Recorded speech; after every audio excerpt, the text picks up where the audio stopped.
اگر پانی کی ٹینکی میں چوہا مرا ہوا ہو تو کیسے پاک کریں؟ پانی کی ٹینکی کنویں کے حکم میں ہے، اگر اس میں کوئی بھی چیز نجاست گر جائے تو سارا پانی نکالنا واجب ہے۔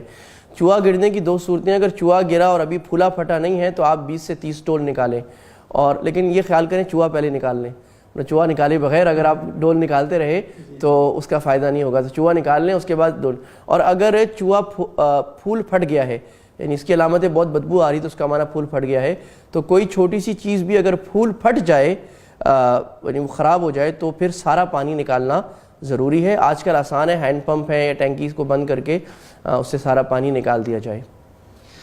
جزاکم اللہ صاحب۔ بلال صاحب پوچھ رہے ہیں سعودی عربیہ سے، پوچھتے ہیں جی اگر غسل فرض ہو اور کپڑے ناپاک نہ ہو، اس حالت میں گیلا جسم کپڑوں کو لگ جائے تو کیا کپڑے ناپاک؟ کوئی حرج نہیں، گیلا بدن اگر کپڑوں کو لگ جائے جنابت کی حالت میں تو اس سے کچھ نہیں ہوتا۔